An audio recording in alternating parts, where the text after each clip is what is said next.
Hi, ladies and gentlemen. Welcome to the Voice of College Football's Pac-12 Chat Show Live.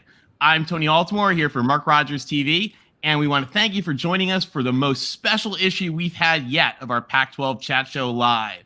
We are here with somebody really, really incredible, once in a season opportunity to meet actual Pac-12 CEO and learn about the role of college athletics within the broader university. We all love college football here. It is the Voice of College Football channel, but we sometimes forget that college is the first word, not the second.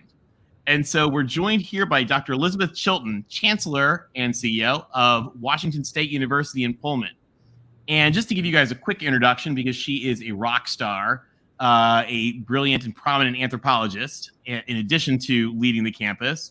Dr. Chilton got her PhD at UMass. She was a professor of anthropology and archaeology at Harvard. She was the Associate Vice Chancellor at UMass, the Dean at Binghamton, and now the Chancellor, or excuse me, the Provost, and now the Chancellor at WSU. So, Dr. Chilton, welcome to the Voice of College Football. Thank you so much. I'm so glad to be able to join you today. Well, our folks are really excited about this. And one of the things that they have asked us to really find out is people want to know, you, as the CEO of the university, what are the most important things to you about the athletic department and its role? Well, first of all, I want to say that, I've been serving as the provost for the WSU system, which for those who, not everybody really thinks long and hard about what a provost is, but provost is the chief academic officer, so responsible for academic programming for the whole WSU system. That's our 6 campuses and our extension locations that are in every county of the state of Washington.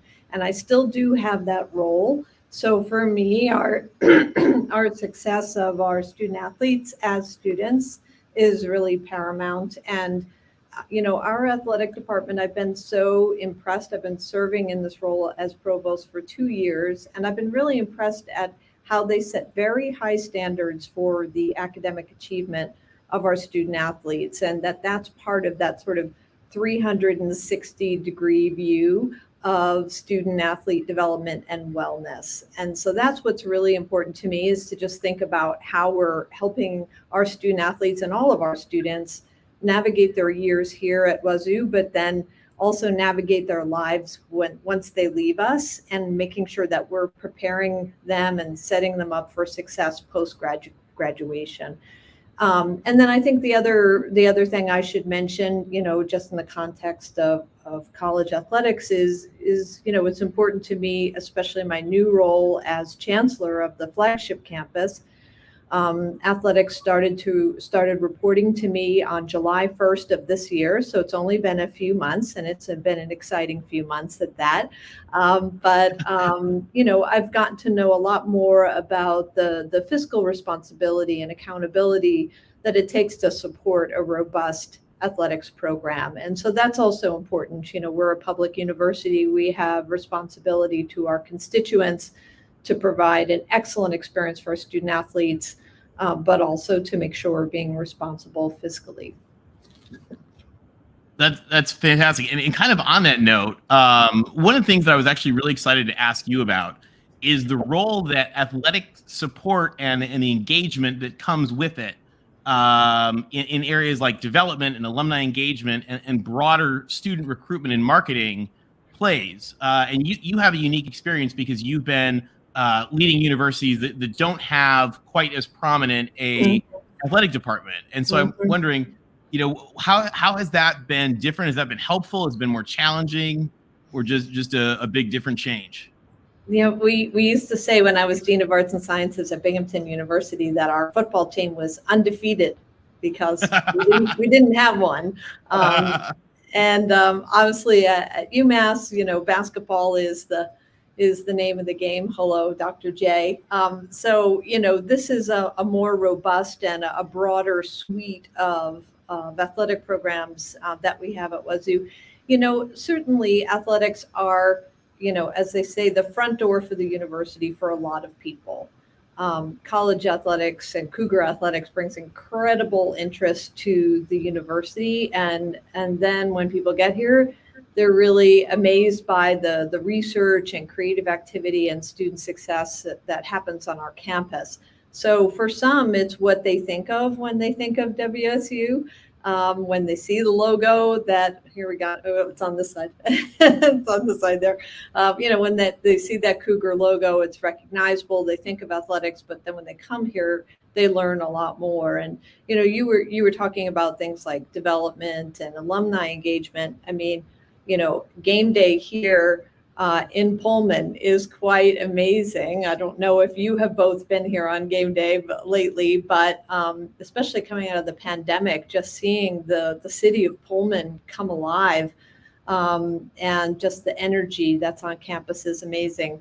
I don't know if you happen to know this, but I happened to conduct the Cougar Marching Band for homecoming this past Saturday. I saw the pictures and it looked awesome. How great. cool was that? I did that last year, our School of Music, which is what, the School of Music supports our Cougar Marching Band, they had a fundraiser, and it was a silent auction where you could bid on an opportunity to conduct a home game.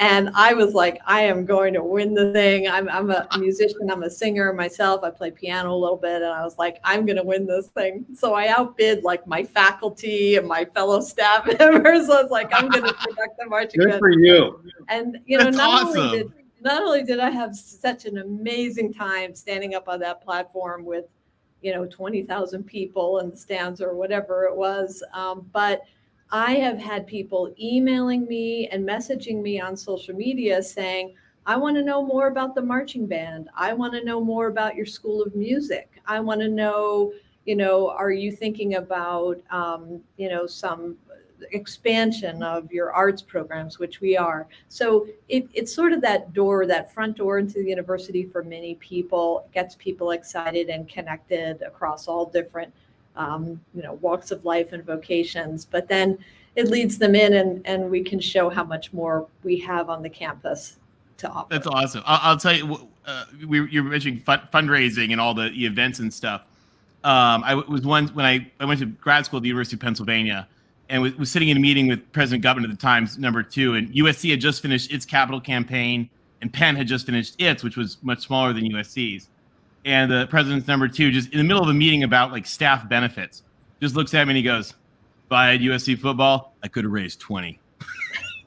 And I laughed. I thought, that's the role that it plays. Yeah, absolutely. Chancellor Chilton, I have a question for you based on, I have not been up to Pullman, but it is on my bucket list. But speaking of, you'd mentioned about game day there at Pullman, and the spirit that Cougs have. Mm-hmm. I've met a few alum and fantastic people, but I don't know if you're familiar with College Game Day on ESPN.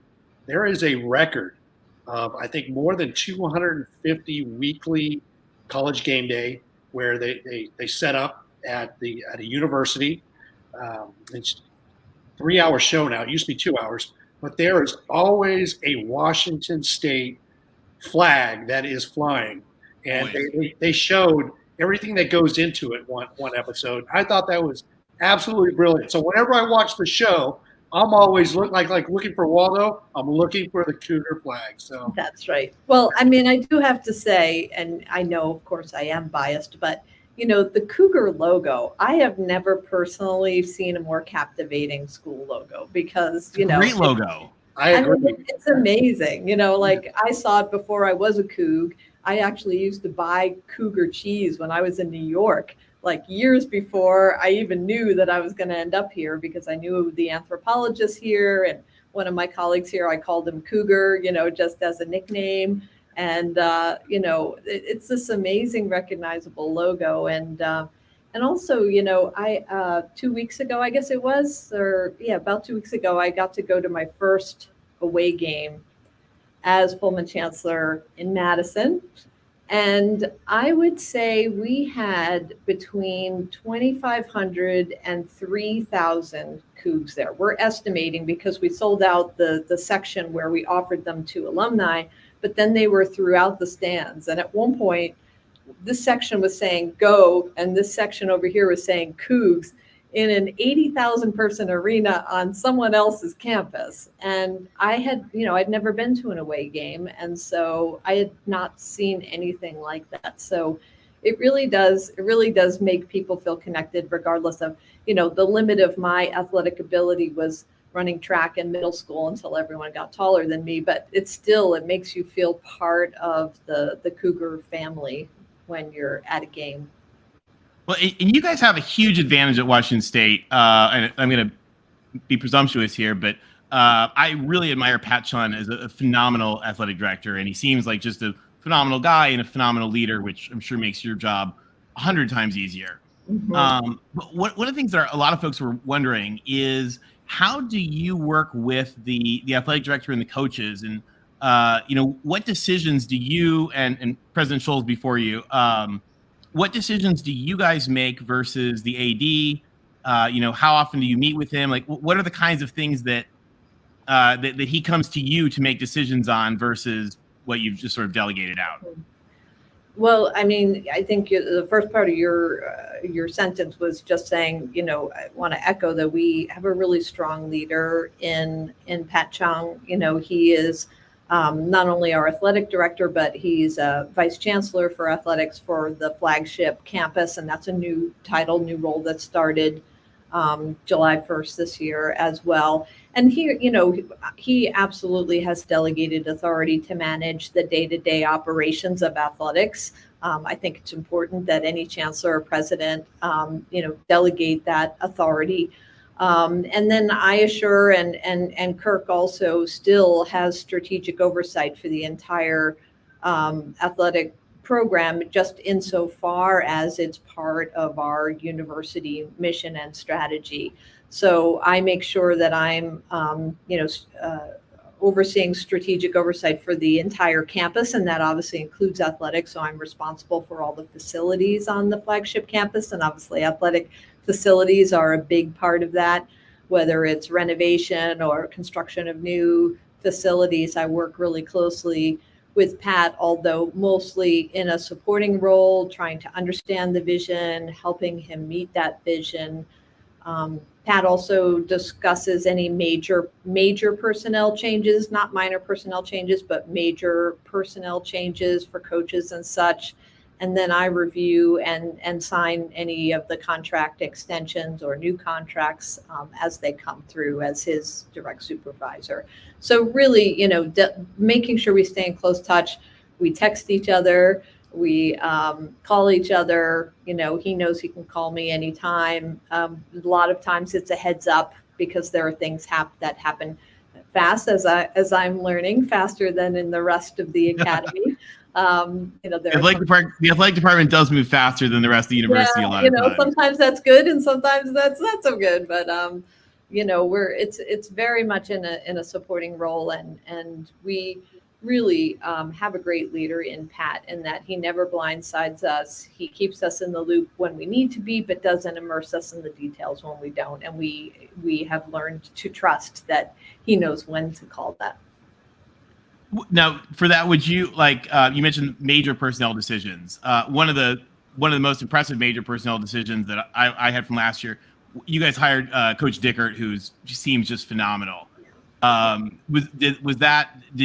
What role did you play? Did you guys play in that versus Pat, or did you just kind of come in the end? I mean, it was kind of a special circumstance. Yeah, absolutely, because we needed to, move on that fairly quickly, as you know. And, both Kirk and I, so back then athletics did not report to me, but we knew that it was imminent, that it was going to. And so Kirk and I were on a call with Pat several times, during that whole process, under the former coach, and what we were going to do about issues concerning compliance, and then also what we were going to do, whether we were going to report or appoint an interim. And so we had long conversations with Pat about that. We had a conversation, Kirk and I had a conversation with Jake as well. We had the opportunity to ask him questions.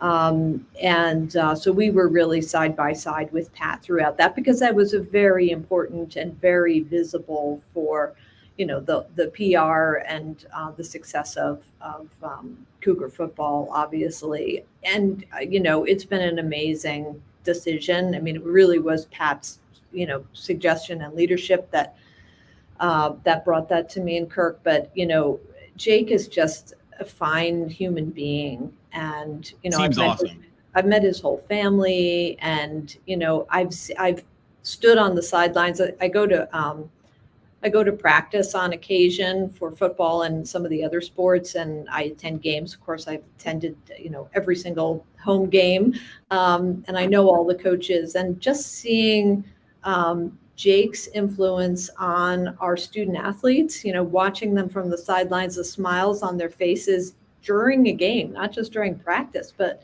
like they are enjoying themselves and they're supporting each other.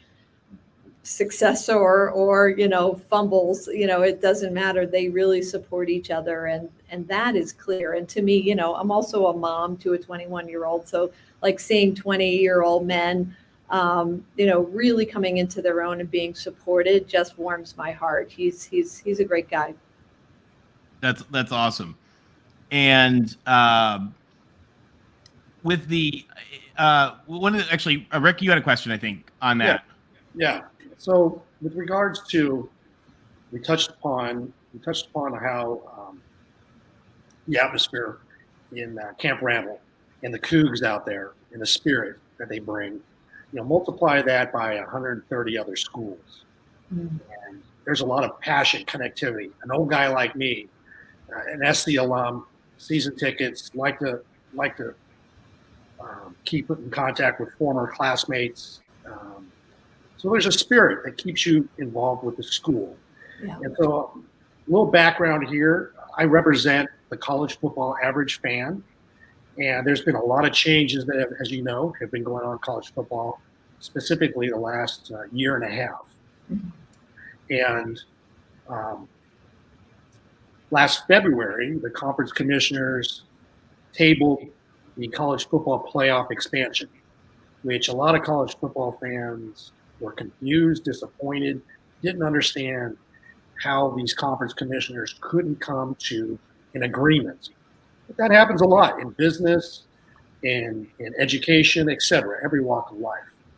But then, out of nowhere, we get a press release on September 2nd, the night before college football starts this year, that the college football playoff board of managers, composed of 11 presidents and chancellors, of which Kirk Schultz, the president of Washington State University, is on that board.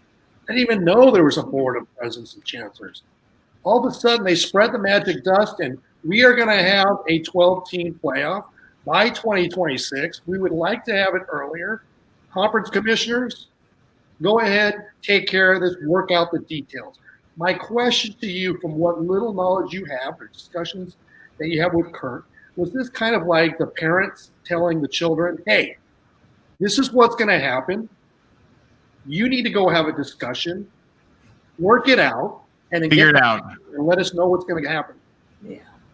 Yeah. I mean, I'll play the new kid on the block for this one, and I shouldn't say play. I mean, I really am the new kid on the block on this one, and was not involved in those conversations at all. And all I know is what you know, to be honest with you. Okay. I've been involved in the Pac-12 board meetings since July 1st.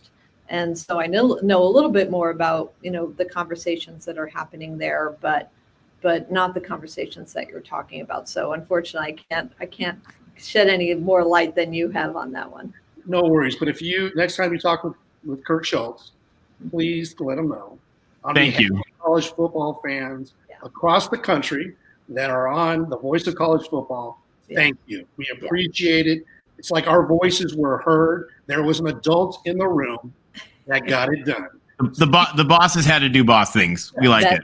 CEO level decision. We're happy with it. It's a good thing. Thank you.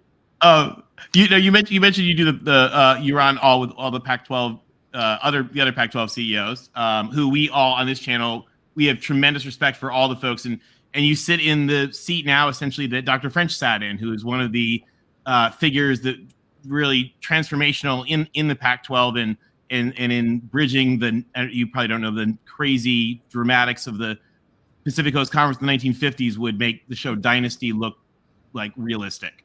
And Dr. French helped get through a lot of that. But I'm wondering, how do your relationships with the other Pac-12 CEOs transcend sports across other areas of the university? Mm-hmm, mm-hmm.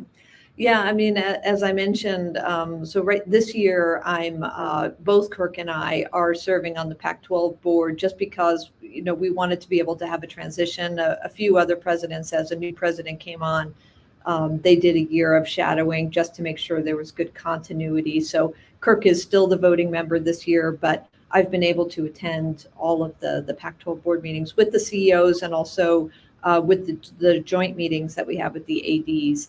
And, first and foremost, if you were to ask me, have there been any surprises now that you're in on those meetings? And I would say that what has what has pleasantly surprised me is the strong focus on what's best for our student athletes.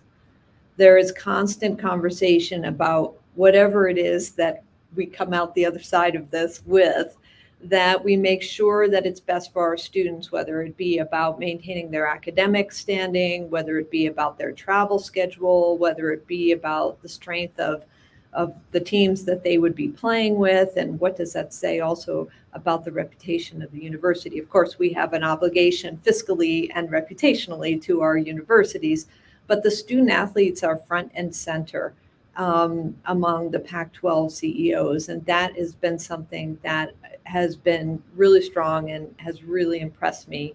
And of course, I've gotten to know colleagues through that channel. Anne-Marie Cauche at University of Washington, we've been able to have conversations also in various statewide meetings. And, UW. Really cool.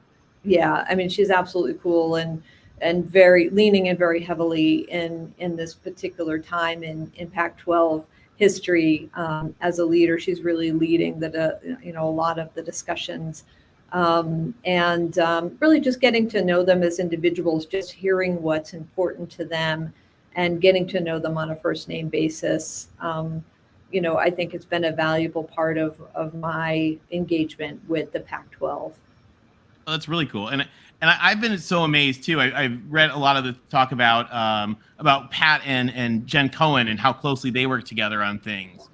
In fact, my favorite story, to those of you guys who may in the audience who may not know this, Washington State went after trying to recruit the son of the Washington athletic director, who's a baseball player, golfer or something, and they went after him and they were like, "Come be a kook." I loved it. I thought it was awesome, and kind of a neat thing. I know you're pressed for time, so we don't want to go over time. But we'd love for you to tell the folks out there. We did a chat a couple weeks ago with the Stanford Tree, who's also, by the way, in typical Stanford fashion, CEO of a video game company at age 21. Very, very Stanford-y. But we were wondering, tell us about, and you're still a little new there, but tell us some of your favorite things about Wazoo and the culture that fans around the country should know about. Yeah, well, I mean, I mentioned part of this before, but to say that WSU has a fan base unlike any other I've experienced is an understatement. They're great. And, I have a story for you, but 2 years ago, I started my position as provost here at WSU, and I interviewed completely on Zoom because, as you recall, April of 2020 was not a time where people were flying around the country. So I interviewed 100% on Zoom. I'd never met Kirk. I'd never met any of my colleagues, and I'd never set foot in Eastern Washington. And I accepted the job sight unseen. I moved my husband, my son, and our 2 large dogs. I was in upstate New York, and we all moved here to the Palouse. And we took a red eye from Philly. I was going to get the rental car. My husband was on the curb with the dogs and my son, and everybody was grumpy. And I get in the elevator with this new sweatshirt that Pat had sent me with, of course, a Coug on it. I get in the elevator, I'm pushing the button, and these 2 young men next to me say, "Go Cougs." And it took me a second, right? Because this is the first time that anyone had ever said it to me. And I like turned to them and I looked at them and I'm like, yeah, go Cougs. And I said, I'm the new provost. And they're like, right on, So, That's I heard, awesome. the term Cougar family is real. And I definitely feel like a member of the family, especially after 2 years. And now that we're really finally, I think this is the closest to normal. I mean, I haven't seen what a normal fall is like here at WSU. I haven't seen a normal game day. We had all sorts of restrictions the last season. And so it's just exciting to be a part of this at this point at WSU. That's awesome. Well, to everybody watching, we want to thank Dr. Chilton for joining us here on the Voice of College Football channel. This has been really insightful and really, really incredible and generous of you with your time. Thank you, Dr. Chilton, so much for joining us.